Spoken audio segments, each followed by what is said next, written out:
వక్కుల శ్రీపతి రూపము నాపోవక త్రావి త్రావి హర్షోద్ధతయై వాపుచ్చి మందమధురాలాపంబుల పొగడ నదితి లక్ష్మీనాథున్ అంటారు. నోటితో జుర్రుకోవలసిన దాన్ని కళ్ళతో జుర్రుకుంటాడు. జుర్రుకోవడం నోరు చెయ్యాలి, కానీ కళ్ళతో జుర్రుకుంటాడు ఆ రూపాన్ని.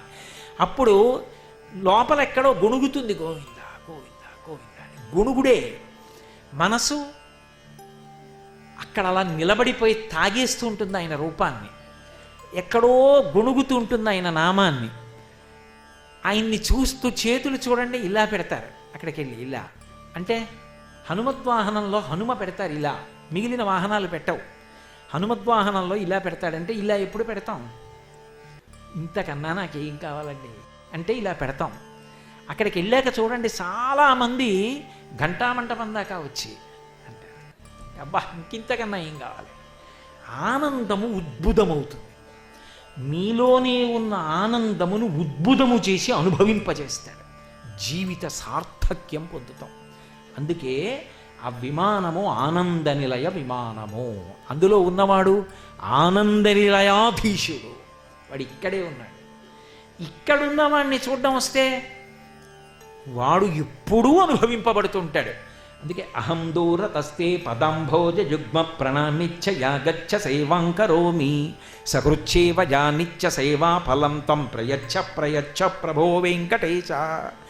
ఇప్పుడో కాకినాడ నుంచి ఒకసారి వచ్చి స్వామి నిన్ను సేవించడం కాదు, నీ బతికున్న నాళ్ళు ప్రతి క్షణం నీ సేవగా మారాలి. అలా నీ తరించాలి. ఎలా? కన్నులతో చూసేటప్పుడు ఈ కంటికి చూపునిచ్చిన వాడు పరమాత్మ అని గుర్తు తెచ్చుకు సంతోషపడిపోతుంటే అదే ఆయన సేవ. అలా నేను ఆనందం అనుభవించగలిగేటట్టుగా నన్ను అనుగ్రహించు. అందుకే ఆనంద నిలయాధీశుడు. అందుకే ఆయన గొప్పతనం ఏమిటంటే స్మరణాత్ సర్వపాపఘ్నం. ఆయనని తలుచుకుంటే చాలు. ఒక్కసారి ఆ ఆనంద నిలయ విమానం, ఆ వెంకటాచల క్షేత్రం, ఆ స్వామి, ఆ వైభవం ఓసారి జ్ఞాపకం తెచ్చుకున్నారనుకోండి, అదే 10,000. ఆయన చెవులు రిక్కించి వింటూనే ఉంటాడు. మీరు మనసులో గొణిగినా ఆయన వింటాడు. పదే పదే స్మరించడం వల్ల వచ్చే ప్రయోజనం ఏమిటో తెలుసా?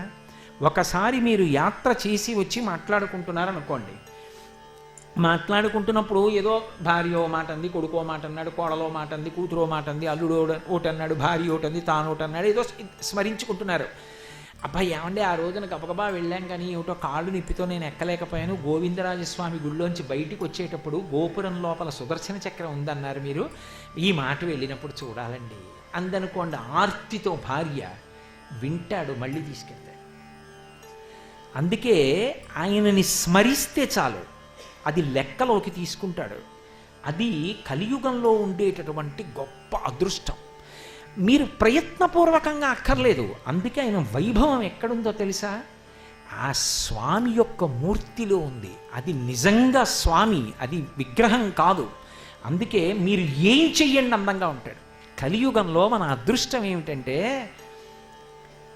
ఎంతో తపస్సు చేసిన వాళ్ళకే ఆయన కాలి గోటి కాంతి దర్శనం అవ్వలేదు. మనకి అదృష్టం ఏమిటంటే మనం ఆపాదమస్తకం ఆయన్ని చూడగలుగుతున్నాం.